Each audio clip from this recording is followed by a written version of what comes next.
14 years, in the last 14 years. So I do gain a lot of responsibilities that I should be a responsible citizen of this Bannerghatta, and wanted to guide and then even share our interest and also the information, whatever we learned over years. So very good morning to all of you, and then thanks for attending the webinar, and let us go into our presentation. So I would like to acknowledge all my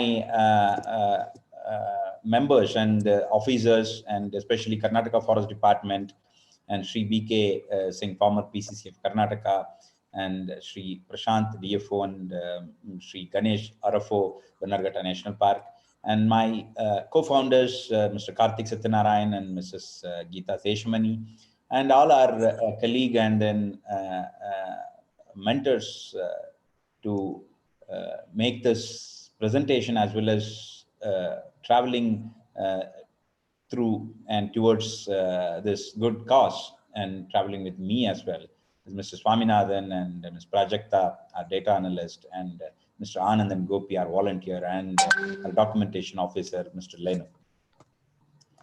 So I'm going to give a little brief about wildlife SOS and the dancing bears. As you would have already gone through any of our social media pages or even website, that the organization was established in 1997 by Mr. Karthik Satyanarayan and Geeta Seshamani to primarily stop the illegal dancing bear trade, and which was going on over 400 years. And as we all know that it is very well protected under Wildlife Protection Act, and which is a very stringent and a nice law in the whole world, I can say. And by using the law and the cooperation and the collaborative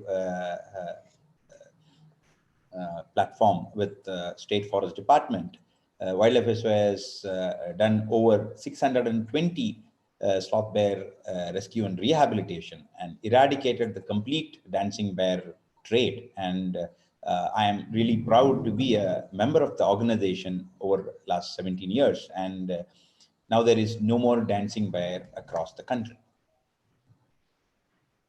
So when we are talking about this dancing bear rescue and rehabilitation, it is very important for us also to understand the sustainable approach of the project, because we always believe any project to get succeeded, it has to be approached holistically. So when we are talking about holistic approach, it is not only to rescue and rehabilitate the distressed sloth bears, which was illegally used for this trade. As we all know that it is over 400-year-old trade, and it is a community's livelihood.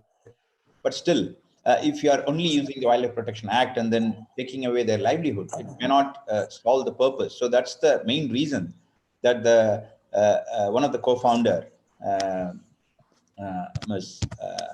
Geeta Seshamani's brainchild was to rehabilitate the community behind this entire trade. So both the co-founders lived almost around 2 to 3 years with the community and understood where from these bears were poached and what kind of legal status they hold, and is it really with the permission of Chief Wildlife Warden of the state is happening, or is it an illegal trade, or is there any other flaw in the system? So at the end of the entire study, I mean, especially they are dedicated 2 years of living with these nomadic tribes, they found a lot of facts and then presented to the government. And the government has given a very good chance, as well as a project site at Uttar Pradesh.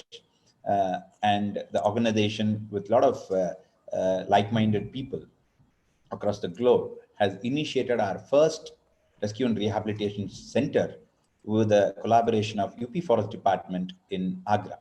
And that's one of the first step.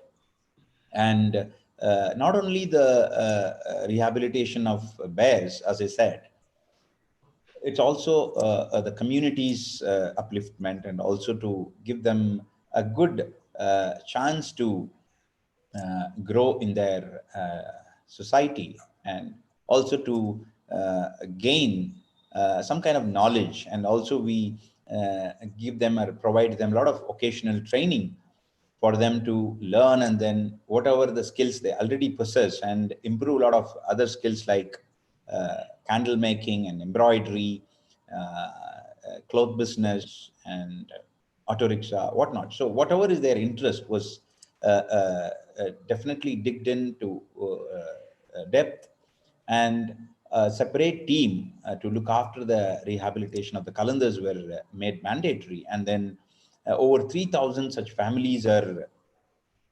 rehabilitated in 6 states, over 15 villages in the last 2 decades.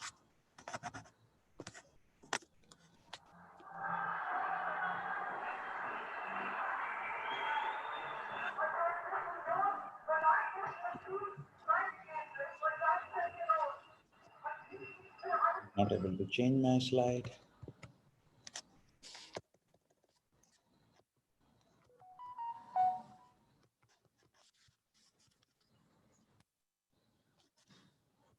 Yeah. Yeah. So apart from this calendar rehabilitation project and several other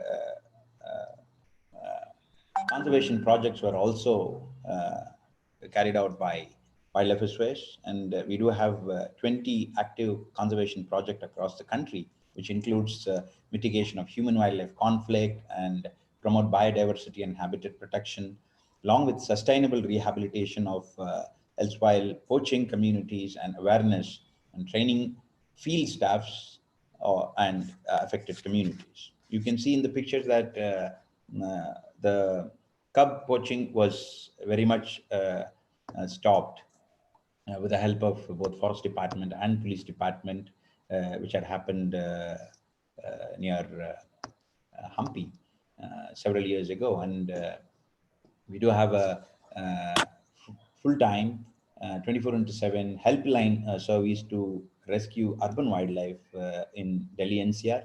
And we have established 2 elephant conservation care center with the help of Haryana and UP Forest Department in 2 different places in North India. And we are really proud to showcase and say that we have created the first elephant hospital for jumbos in Mathura, attached with our elephant conservation and care center. And we do have a leopard conservation center in Maharashtra. And we are working on the black bear and brown bear, Asiatic brown bear front also in Jammu and Kashmir. We have rehabilitation center for displaced and also rescued brown and black bears, and put them in a rehabilitation center. If they were able to go back to wild, if they are healthy enough to survive in the wild, then they will be immediately rehabilitated back in the wild. Otherwise, we have created a lifetime care and rehabilitation facility for them also. And following the success of the rescue and rehabilitation of our first bear rehabilitation center at Agra with the collaboration of UP Forest Department, the government of Karnataka was also showed interest, and we established our bear rescue center in Bannerghatta in late 2005 under the permission of Zoo Authority of Karnataka as well as Bannerghatta Biological Park, and signed an MOU with the Karnataka Forest Department. And recently in 2015, we have renewed the memorandum of understanding for next 20 years. So primarily the activities of Bannerghatta Bear Rescue Center is the health care for those abused sloth bears. And when I say the abused sloth bears, that I just missed telling you an important point, that these bears were literally collected from the wild after killing their mother. So the young ones were brutally trained to make their nostril pierced, and then the canines were broken for the handler's safety, and even the males were castrated without anesthetizing them. So you can imagine how a bad brutal or cruelty they have to go through in their life. That too when they were very young, like few weeks old cubs, losing the mother and then not eating, or nobody is teaching them how to survive in the wild. So no such standard practices. And at the same time, 80% of the cubs dies, and these people, I mean the Kalandars, will go back and buy a different cub. So the point to be understand here is mm, the poachers are different from Kalandars. So poachers generally poach the animal, and then these Kalandars used to buy the young ones from the poachers, and they start conditioning them. I mean, we can't even say conditioning. They used to torture and then train them to use them as a performing bear. So keeping this in mind, our veterinary clinic was established with basic necessary equipments, which you can see in the image, that we have a patient monitoring system, and ultrasonography, and the digital radiography, and blood gas and biochemistry analyzer. And as I was mentioning that these Kalandars used to break their canines, we used to get a lot of dental problems. So we do a lot of root canal extraction and root canal treatment, so that they will gain no pain situation and better oral health, so that they will put on weight and eat their meal properly. So in addition to that, we do have ophthalmoscope and gastroscope, otoscope. So these are all very important for them to at least live a peaceful life in the rest of the life. So in addition to the healthcare, Bannerghatta Bear Rescue Center has established a lot of protocols for volunteering, and then the feeding, bear weighing, and disease prevention, vaccination, deworming. So we have a lot of protocols set in, and even the volunteers can definitely come and create a lot of enrichments. It's altogether a different a subject, and people can do several PhDs on that subject. So it's a very deep understanding of the psychology and behavior of the animal in order to give them a good comfort in life, because end of the day, their quality of life is important after severing them, rescuing them several years of abusement. So how do we support Bannerghatta? So as we all know that we are part of the Bannerghatta Biological Park, and even the Bannerghatta Biological Park is part of the Bannerghatta National Park, which was carved out of the national park, and it was established for education and research and ecotourism purpose. And knowing that we are knowing that we are inside the national park, we do have responsibilities to make sure that we should not contribute anything bad to the environment. So on that front, the rehabilitation center was inherited by us in 2005, as I mentioned. And in the past, they were using LPGs, and we have converted them into a briquette-based, biomass-based kitchen, for making food item for the rehabilitated bears. And we have currently 72 bears under our care, and these bears were basically getting 2 meals a day, and fruits in the afternoon. So primarily we feed them with a cooked food, and by using this briquettes, which is agriculture waste product, which is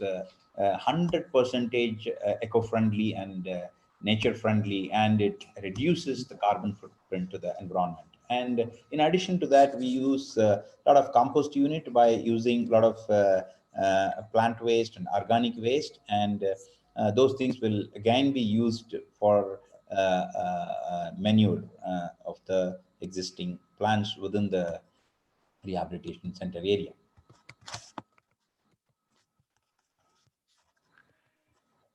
So this is the bear kitchen, which we used to call it as a green bear kitchen.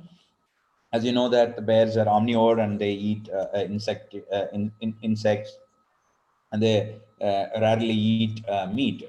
That's why they are called carrion eaters. But primarily they are myrmecophagi, so they eat fruits, vegetables, and flowers, nuts, seeds, honey.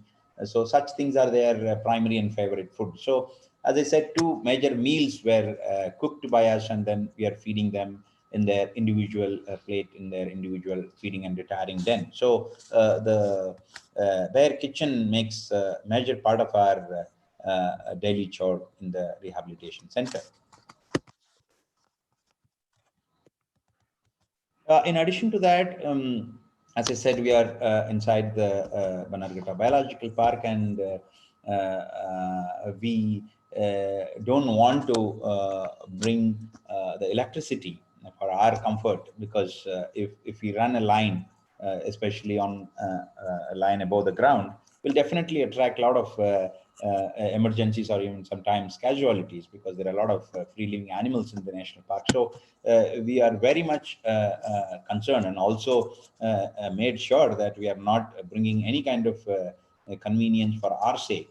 At the same time, it should be eco-friendly, and we don't want to get into any other comfort business there. So especially we created a solar plant with the help of Western Digital, and then we use this solar based eco-friendly power supply for all our day-to-day need, like charging computers and lights, and then even half of the operation theater equipments are all battery operated. So we are very happy with the eco-friendly solar plants. And in addition to that, we use a lot of solar power fence to demarcate the enclosures and make sure that the compatible groups are contained in particular enclosure. So the enclosure based segregations are done using simple solar power fence, and indoor and outdoor lights at times of night or late night emergencies on bears, or even the staffs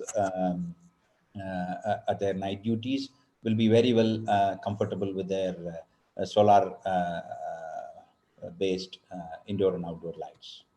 So on top of it, we created a lot of mealworms and termite raising units, and again, it's all eco-friendly activity. And then, as you know, that the bears love eating a lot of insects, and also the worms and termites. So we create them artificially and then feed them, so that they can get a lot of natural behavior on the uh, foraging front. In addition to it, we do a lot of conservation education program.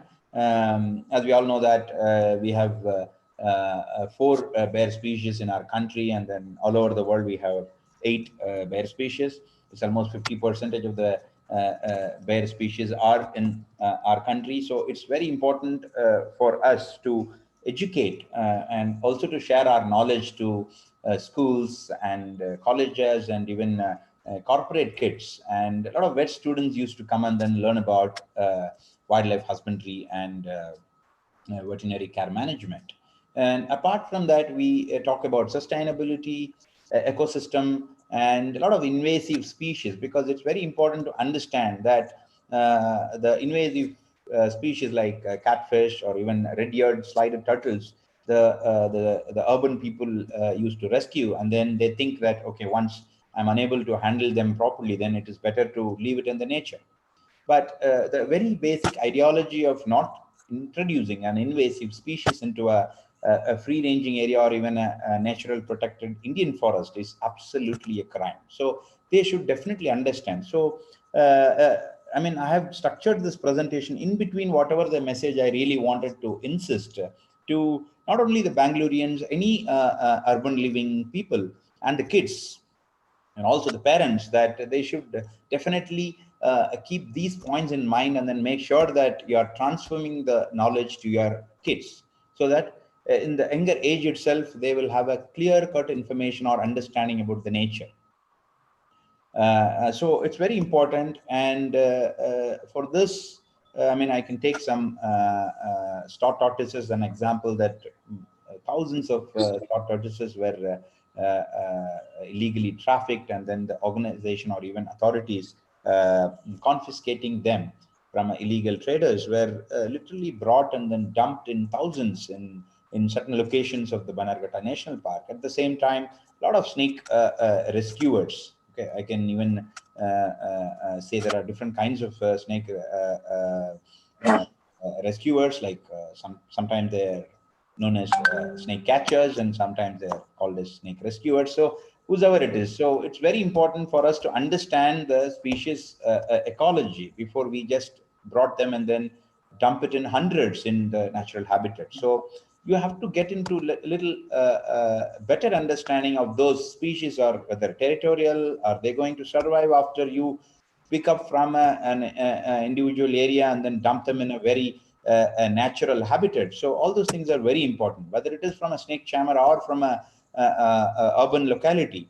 But it is very important for you to understand such things before you get into the practice. So, as I mentioned this, it's very important for us to do a very veterinary intervention, like quarantining them or health examination before you introduce them into a new environment. And as we all know that we were going through a very bad COVID-19 situation, and the very beginning of this SARS-CoV-2 has come from a wildlife wet market, a place called Wuhan in China. So it's all very known information to everyone, but keep that in mind before you enter into such conservation activity. And as I said, awareness programs for all these schools and even college kids are just to encourage their compassion towards nature and wildlife. So as I said, apart from we talking about the species, about bears and their conservation and rehabilitation and rehabilitation of the community, and we do talk about sustainability and ecosystem as a whole, and a lot of 3 Rs and I mean whatnot. I mean, there are so many conservation messages we really need to put in the young mind, so that they will definitely live with that, and then at least the motivation comes within. So even we are part of the Chinaduvana Darshana with the help of Karnataka Forest Department, and one of the session they used to come into our rehabilitation center to see the complete establishment of the rehabilitation center and the knowledge about the bears. And on top of it, we are, as I said, the dancing bear practice is completely eradicated, and the last bear was rescued in 2010. And that particular bear was rescued from Karnataka, and it's in Bannerghatta Bear Rescue Center with us now. And keeping that in mind, now we are assisting the State Forest Department with the human-wildlife conflict mitigation, be it bear or even leopard or even for elephants. We are happy to extend our expertise, and then we have created a rapid response team, and to make sure that the response time is very limited. And as you know that we as a non-governmental organization will have also limitation in our resources. So we will be now helping the department within 150 to 200 kilometers radius. And as you know that the human-wildlife conflict is a result of several reasons, but we have to keep it in mind that 99% of them are man-made. As you know that anthropogenic factors create a lot of inconvenience to the wildlife, and they get into either a human habitat because of habitat loss or fragmentation, and the people will start killing them because of retaliation. And we always think that the planet was created for us, only for human beings. It's as usual. It's greed and exploitation of natural resources make us to think like that. So it's very important for us to understand and improve our understanding that all these snare-based or country bomb-based or natural disasters and or even developmental activity creating a lot of disturbance to the ecosystem as well as the fauna in the localities, all human-centric. I mean, just because of our greed and then probably our anthropogenic factors and the population make all these problem keep growing. And we have created a lot of special equipments. Just to give you an example, is a barrel trap, which will be really good and then beneficial for the species to get shifted from into another location. How happy the bear was going out, and it's one of the successful rescues. And these kind of rescued animals definitely freedom at the end of the day. So training is again one of our major role here, and conducting workshops, and Wildlife Fisheries BBRC has conducted more than 20 workshops within the state for schools, colleges, forest officials, especially on the human wildlife conflict side, and then how to avoid such kind of bear attacks, especially. So we have come up with a nice documentary also on that. And see, this training and workshop is again a very important part. I mean, it's an integral part to share our knowledge, because as I always feel, I mean, everyone feels that understanding the nature is not very easy, because as we all know that our planet Earth is over 4.543 billion years old. So do you think in your 100 years of lifetime you can understand everything and start reacting to every situation? So you really need to understand, and your focus has to be improved, and then understand them more and more, so that your reactions will not give any kind of ill effect or bad effect to the nature. And please be realistic, because all this knowledge needs to be shared, and then you can't be over enthusiastic that we know everything and whatever we are doing is the best for the nature. So try to understand and expand your horizon of understanding, so that it will definitely be beneficial for the Mother Earth. And as I said, the training programs for even forest guards, rangers in several parts of the state. And again, it's one of our responsibility to make sure the local community is made aware to keep the place clean. And even a lot of plantation drives we have done over many years, and then we always participate and take the participation of the local community. I mean, basically the stakeholders like a company called Aquarella and CRPF camp, which is in the vicinity of Bannerghatta National Park, and a lot of schools and colleges to make sure that they have got a very unique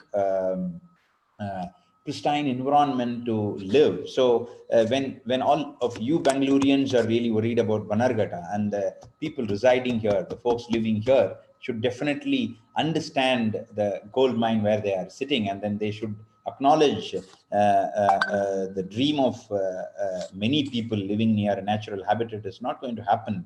But when we live here, it's our innate responsibility that we should make sure our living area is really neat and clean, and that should not harm anybody, especially the flora and fauna around us. So we have conducted several cleanliness drive, and we have even installed some of the cemented, customized dustbins with a proper lid on it, so that the cattle or even other stray animal living there won't consume plastics and then suffer because of this blockage or multiple other problems, whatever the non-degradable items stored in any open dustbin. So and a funny part of it is, when we made this effort, though we are restricted with activities of rehabilitation of sloth bears within our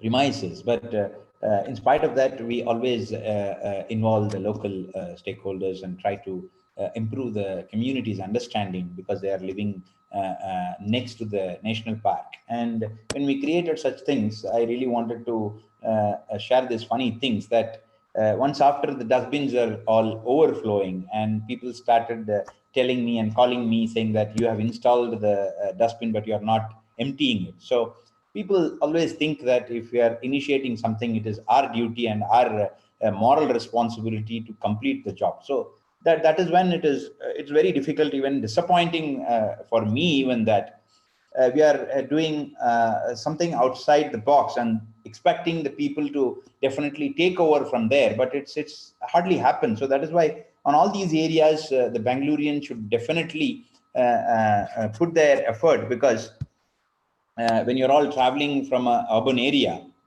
please try not to bring any form of pollutant. I mean, it's all in your hand, whether it is air pollution or be it soil or even water.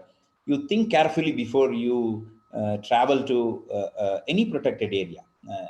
Not only to national park, I would say, but any protected area. If you're traveling, please be aware what are you carrying and what are you leaving it from there. So that's very important. And my appeal to all the Bangaloreans and also the Bannerghattarian to act as a responsible citizen. So I really wanted all of us to take a personal oath that we should not do anything harm, because it's my very heartfelt statement that even if you're not doing good to the nature, please try to avoid doing bad to them, so they know how to balance, and then they know how to come out of such a bad situation. So otherwise we'll have to constantly face such kind of pandemics even in future. So we do have research activities going on time to time, and to name few, we have done a ecological assessment study of Bannerghatta National Park in terms of radio collaring and camera trap images of sloth bears, and we established some reports saying that natural dens in terms of resting or even cubbing or breeding dens, or all a better understanding of these bear species, because as we know that they are Schedule 1 animal at the verge of endangerment or even extinct. If we start reacting to that, we are not going to gain any data, or we can't get any data all of a sudden. So building up a lot of data is very important to conserve any species. I really would like to quote one of the famous researcher called Diane Fossey has very clearly mentioned in her research that until or unless we put an effort to save the species, we can't research on them. So it's very important and true that if you really want to conserve them, you have to involve yourself and start collecting data and understand and improve your understanding about the species and their ecological balance. Then it will be easier to conserve with any kind of or any amount of effort. And we do have a project called star tortoises repatriation, which were illegally shifted to Singapore, and we repatriated them and done radio telemetry, and we were monitoring their soft release program in our field station called Ram Durga in Koppal district. And on the result of the denning behavior, we have established a nice report saying that what kind of denning behavior the sloth bear possess, and how can we help them in terms of not disturbing or even create awareness among the people that they are seasonal breeders, and that particular time they are tend to give birth into a den which was either created by them or naturally available rocky terrain. So it's very important, and the report carries a lot of information about the denning behavior of the sloth bear, which was the permission approved by Karnataka Forest Department. The project was happened almost for 5 years. And a result of it, we have created a small documentary called Living with Sloth Bears, and it's available online. And you can very well take a look out of that. And then the same documentary was primarily dedicated to all the staffs and even the villagers who were living in the bear area, natural bear area, and then they lost their life or even properties or even get damaged by the bear. So this particular living with sloth bear is basically avoidance behavior for both the staff involved in sloth bear conflict area as well as the people. And this particular movie, I mean, the documentary was voiced over in different vernacular languages, so that all over the country, wherever they have sloth bear conflict, which will definitely help saving some life as well as the life of sloth bear. And we have done our first IUCN-SSC sloth bear specialist group meeting in Bannerghatta Bear Rescue Center in 2018. All the eminent speakers and researchers from sloth bear specialist group have come and then delivered their lecture, and it was a very good initiative. And I just wanted to conclude my presentation with a few more slides with challenges what the Bannerghatta National Park is facing. As we all know that the reduction of eco-sensitive zone, I have also happened to listen to the previous speakers in B4B, and they have elaborated well about the reduction in the eco-sensitive zone and indiscriminate release of rescued urban wildlife. So, which is again another challenge which I've already explained to you, that a random release of all the wild animals into a protected area is also not a balanced approach, and introduction of invasive species. So it's again, as I said, it's a kind of crime that if you're just introducing some invasive species to a natural habitat, which is definitely a disaster for other native species. And here I've been seeing, as I said, I am a resident of Bannerghatta. You can call me as a Bannerghattarian.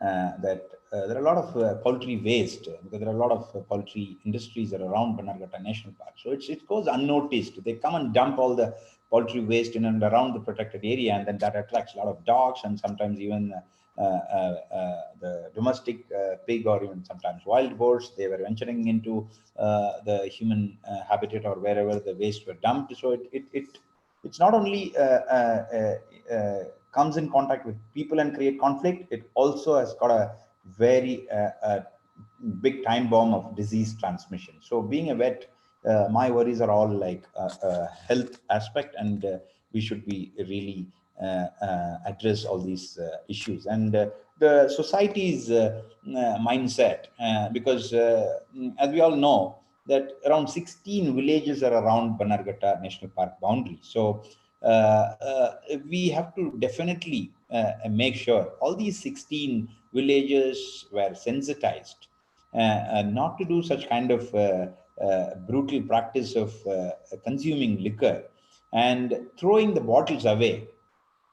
Can any of you find or recognize what is on the left top of my screen?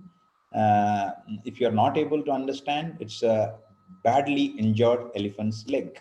So this is one example I am quoting, but you can imagine that how many other animal living in that natural habitat accidentally step onto your pokey and broken glass pieces. And as you know that no vets are going behind every free living animal, and they have to suffer, and then become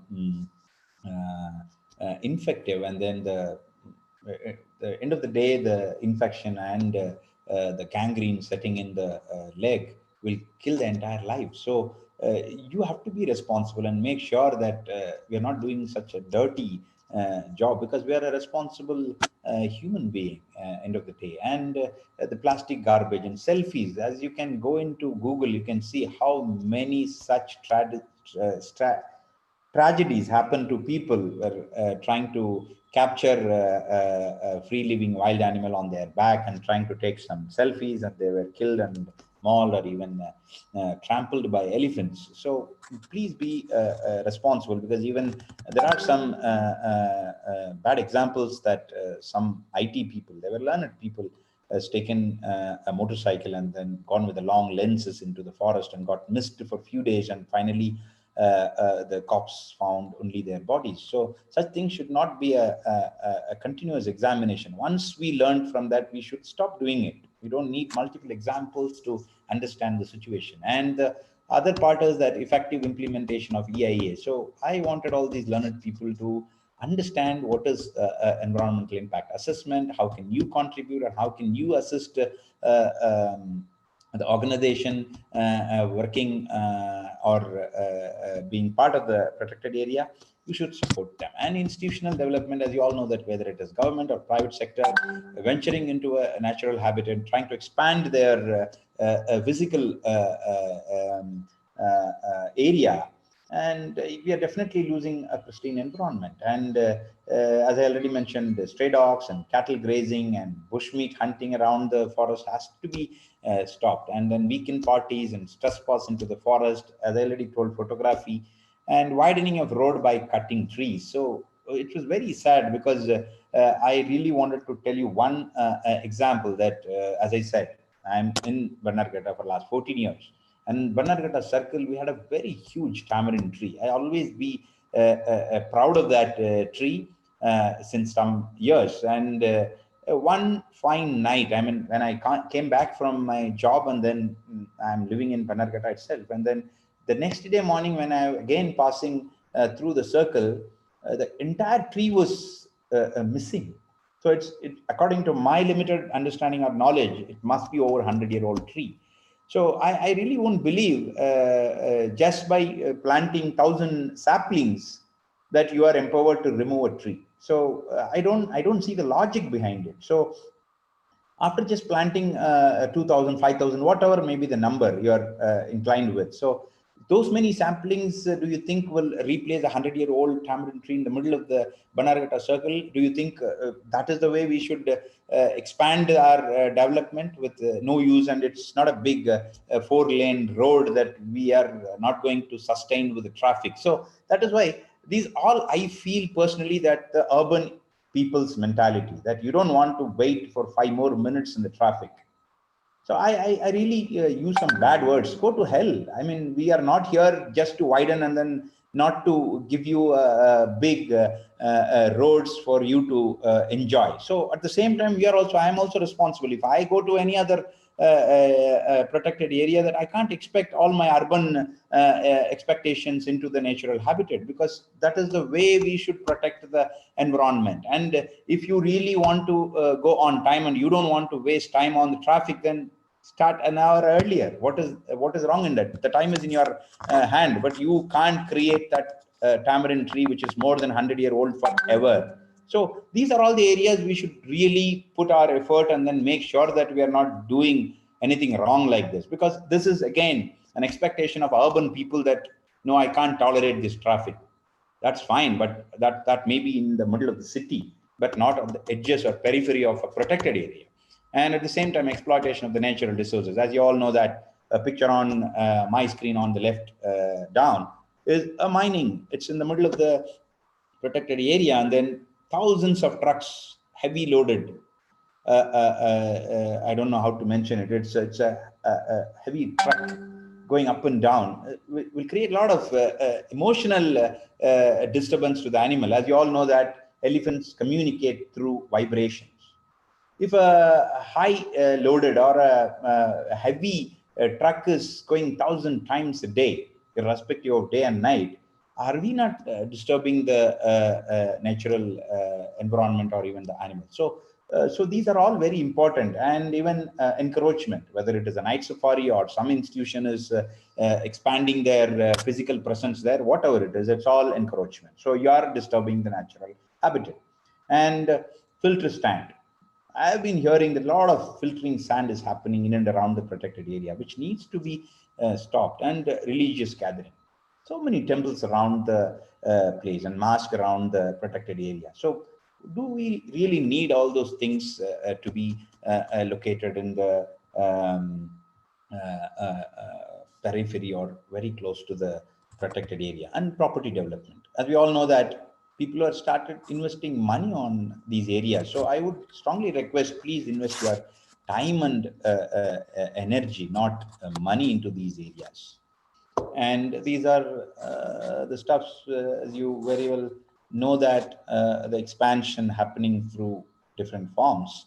And plastics, as I already told, that there are hundreds of cages are removed from the cow's stomach, which is just because of our irresponsible activity of throwing all the plastics on the street and then with open bins. So we need to be really responsible. And then again, use of plastic is to be viewed properly. So I'm not against plastic here. I mean, ban plastic is not a statement I really would like to encourage, because plastic has made a lot of revolution, and we can't get rid of plastics on our day-to-day life, starting from your toothbrush to your toothpaste. So I'm not talking about that, but here what we should understand is misuse of plastic. I mean, one-time plastic should be removed from our life, and then at least try to minimize it, if not completely banned from your personal life. So you can see this one cattle was removed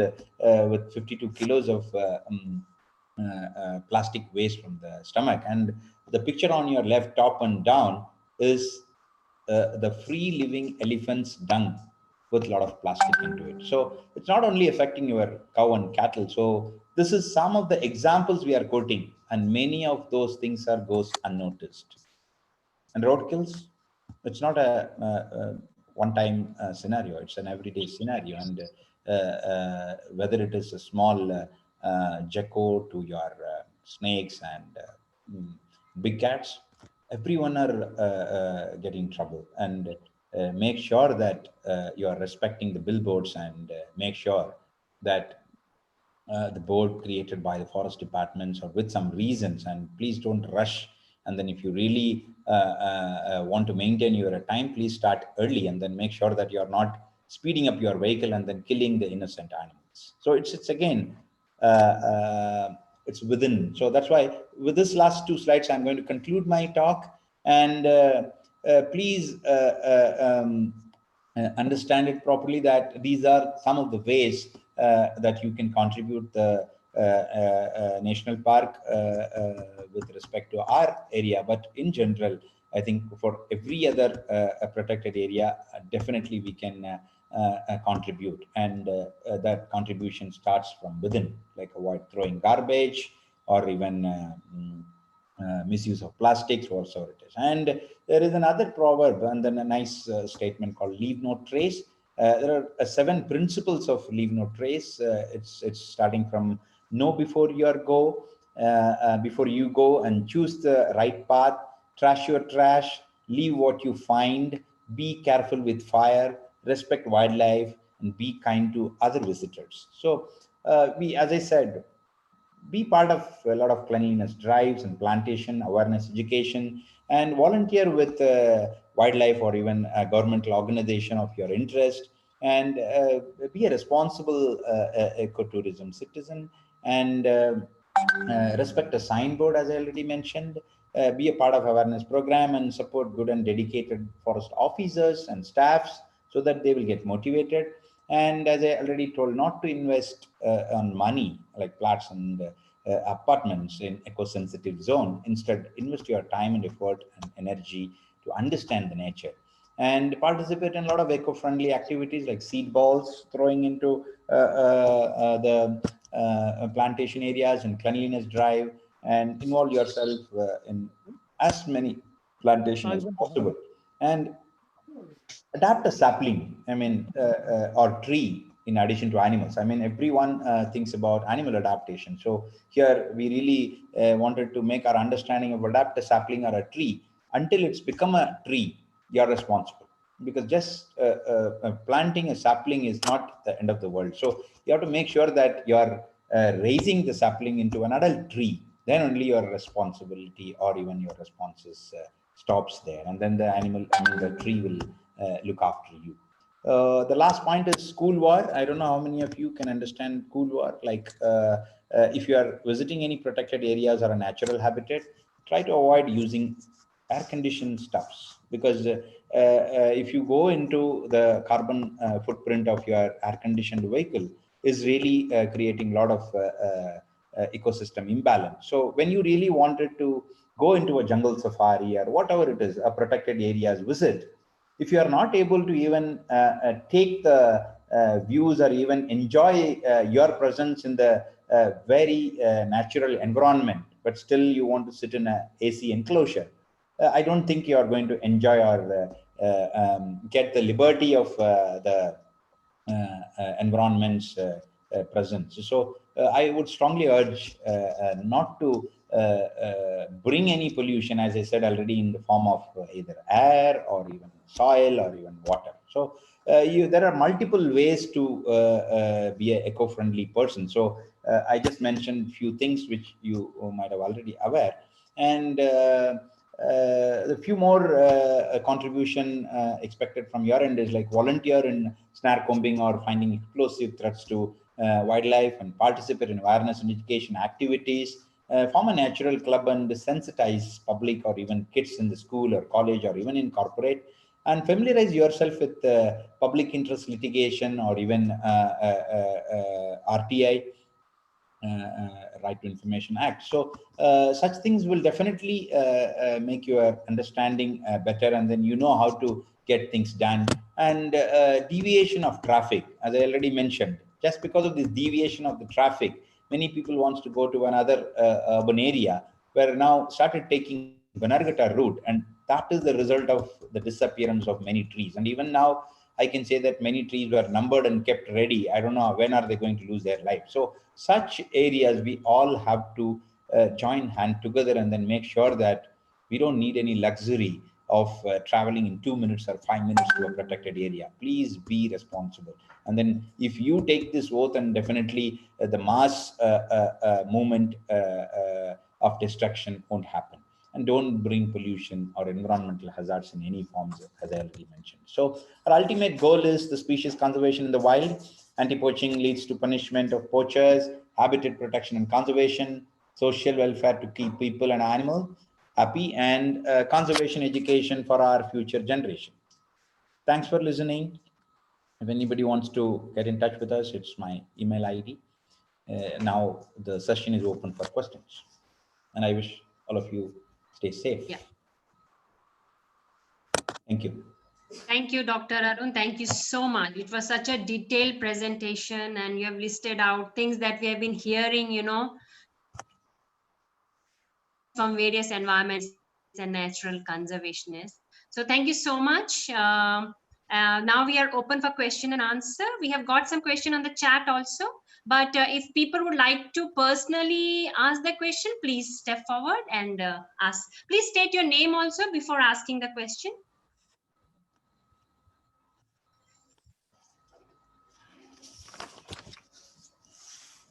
Anyone? I see question from Mahima Sharma, Jayan Prasad.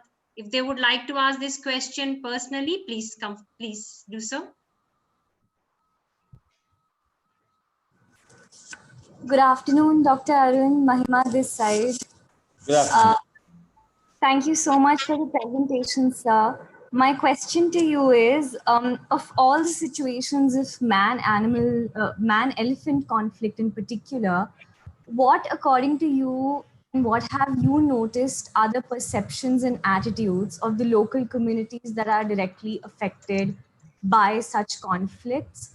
And have you noticed any significant change in these attitudes ever since you started working towards conflict mitigation? Thank you, sir. Thank you for the wonderful question, Mahima. I'm not an expert to give you a solution, but I can just share my views and opinions because, as you always know, human-wildlife conflict is not going to provide any single solution for all species, number one. Number two is, as long as humans are existing, human-wildlife conflict will also exist, because now we are trying to manage it. We are not going to stop the conflict by any means. And by your question of the local communities change in attitude or even understanding, so I always believe it again varies, depends on the geographical location, because currently Wildlife SOS is part of a human elephant conflict mitigation project with the Chhattisgarh. there the scenario is completely different because people have not lived or knows about elephant ecology because it's new inmates in the last probably 40-50 years. Before that, they have never had elephants in their geographical location. So the current generation was not aware how to deal with elephant conflict. So that is why the attitude is not like one time if we can just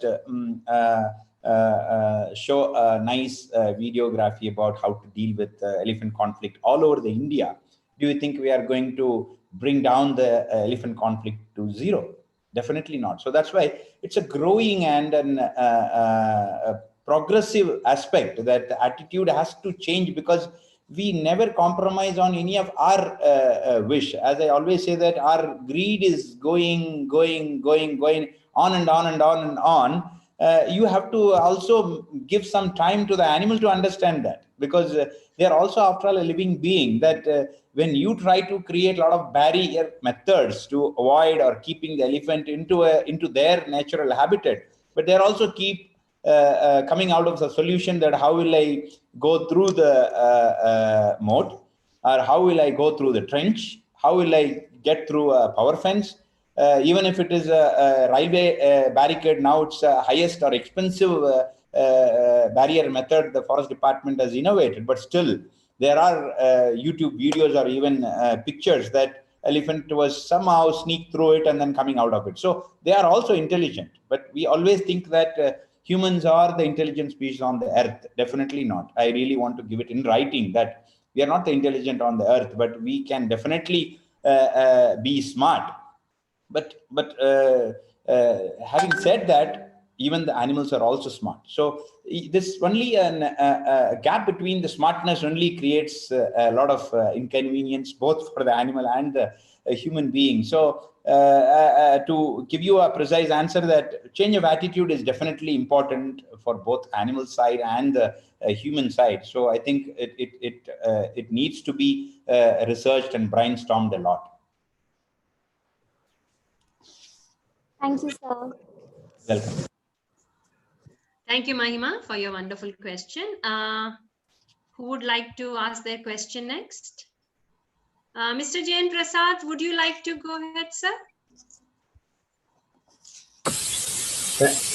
Thank you so much. I'm cooking right now, so sorry for the interference from the kitchen.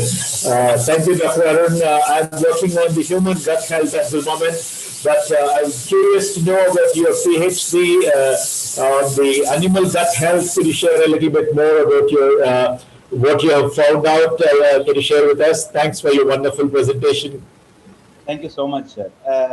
Again, sir, my PhD research was on gut microbiota. So it has been grown up a lot in humans' side because now only our understanding of the microbes on us, whether it is on your hand, because we always know that applying a lot of cosmetics on your face will definitely spoil your ecosystem of your microbes, and then you will encourage or invite a lot of skin issues. That is nothing but you're spoiling your microbiota. So these are all known information. The similar stuff, I mean, when we are getting stomach upset, immediately we don't need to jump into some kind of medication, because the body itself is trying to cure you by adjusting the microflora, because you put something in which is definitely an unhappy microflora for your body, and then it disturbs your existing microflora. So in my study, I really wanted to establish what is in their microbiota, so that the captive condition, as you all know, that we will be feeding them a dressed, nice, well prepared meat for all the carnivores, which is not the way the carnivore expect in the wild. And you know that even they eat some putrefied carcasses, and they even eat gut items, claws, tails, ear, and the skin also. But unfortunately, in our captive management, I mean, being a wildlife vet in this field for almost 20 years, I found this kind of poor understanding that if you are giving a very well dressed and then nicely examined meat, the animal will be happy and healthy. So it's our understanding. We never think what the animal's understanding is, and what are you going to provide them in terms of balanced nutrition. So that is where my idea was understanding their gut microbes will definitely give some kind of good clue and then a better welfare when we are applying that into a captive condition. Because as you know that all the zoos and rescue centers and even rehabilitation centers are really filled with a lot of animals, and we are spending a lot of resources of both governmental and non-governmental organization, but it has to be useful for the animal. So on that side, I was actually trying to compare both the captive as well as the free living animals of both sloth bear and leopard. And it was absolutely a mind-blowing result I got, sir. It is absolutely reverse when you see the diversity of the microflora in wildlife, and the same species in the captive is completely different, because they're getting a lot of good, highly digestible, carbohydrate-rich food in captivity, but in wild, they are really looking into protein supplement. So as we all know that even elephants or even big cats go varieties of meats, not only deer or not only jungle fowl. So they know what is needed for their body, and then accordingly they choose. The opportunity of selection itself is missing in captivity. So that is why we thought it has to be addressed with a scientific evidence. Otherwise, if I'm just comparing that, oh, in wild, leopard or even tiger eats once in a week, so starve them in captivity for 6 days and feed them only one day. It's absolutely a wrong concept you are taking from the wild and then trying to implement in the captivity. So you have to take 100 other parameters around the captive condition, and multiple parameters around the free living condition. So it's a real insight information that you should have. Understand this situation before you start concluding something. So that is why I thought I should read about it, because there are a lot of disease condition in captivity is also based on the microflora. Because as we all know that in human being, even I was reading a lot about the microflora research in human beings, and it has gone to an extent that if somebody is really a short-tempered or even a man with a lot of angry or even restlessness, you can very well find their microbiota of their gut is like this. So if you can just modify that, even autism in kids are very much growing nowadays, because our feeding habits have become so idiotic, I could say, that we are going by Westerners, and sometimes, all these fast food created a lot of havoc inside our gut microbes. So when we deal with that, you can definitely get a very nice output. It may not be very short or it may not be quick, but it has got a sustained effect. But understanding is very important. So I hope I have answered your question, sir, but I can definitely share even my whole thesis to you to get your input. Don't worry about that. Thank you so much, Dr. Arun. It's very wonderful. It's nice to hear about the update on this. Thank you. Thank you so much. But that was very enlightening, Dr. Arun, about the gut microbes, about the captive animals and the wildlife animals. See, definitely your PhD must be very interesting indeed. Thank you. Very interesting. Anyone else would like to ask before we take up the chat window questions?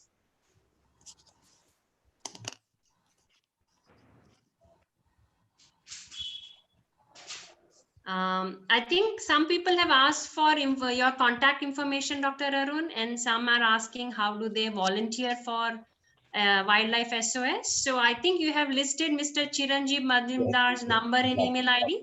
So I'm sharing that with them. Yes. Yeah.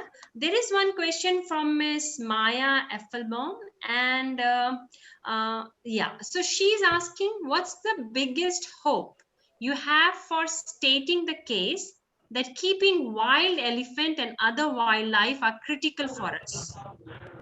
If one strong typical argument to keep elephant is that elephants help seed and create forests, and that the forests are crucial for reducing climate change and clean air, then how do you argue or persuade people who on one hand agree that forests are important, but say that people can help plant and sustain forests and elephants are not needed and take too much space and food?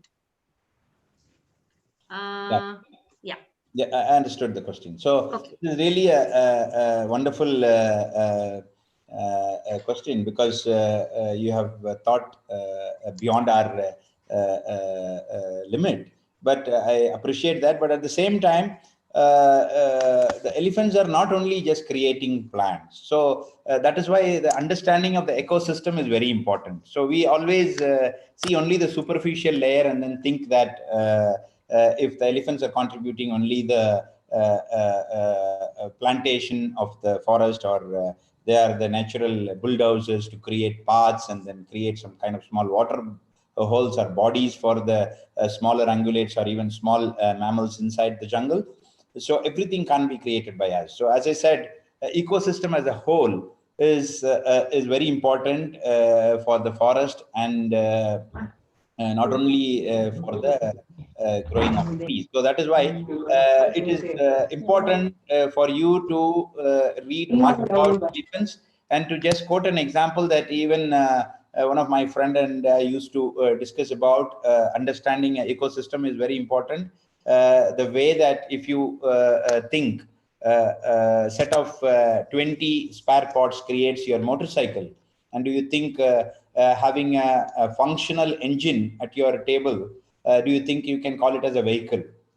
But we feel no, engine is heart of the vehicle, and then I have a functional brand new engine on my table, so I can definitely call it as a vehicle. Definitely no. So that is how the importance of the understanding of the species is important, because at the same time shape is something like what we are correlating, that plantation is the priority of our primary task of the elephant, which we can do it. I mean, I'm not saying you, Magna, because Maya, because it's you in the sense the entire citizen I'm quoting, that they feel that, okay, I don't want your elephant to come into my agricultural land. I mean, they usually the farmers used to tell this or get into argument to the forest department saying that your elephant is coming to my land, so I don't want them.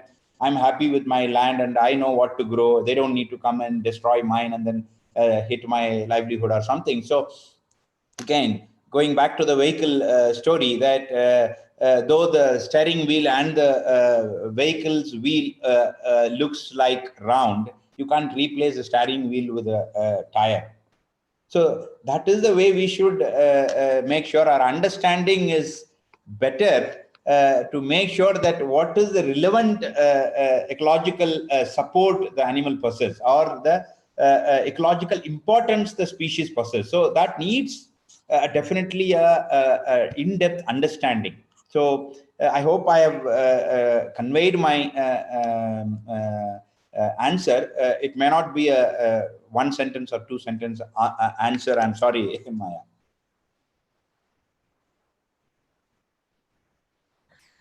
Thank you, Dr. Arun. Maya, I hope that answered your question. He gave a very good analogy to your question. So yeah, I hope that answers it. And any more questions before we try to wrap up this session? Anyone? Dr. Arun, your email ID, would you be able to share? I think you gave it in then. Would you be able to say it once? Because yes, I didn't write it down. Yeah. It's arun@wildlifeswas.org. Okay. All right. Got it. It's a simple one then. Yeah. Okay. So now I would request Dilip from Aerosha India, the field officer of Aerosha India, to please give a vote of thanks. Dilip, over to you.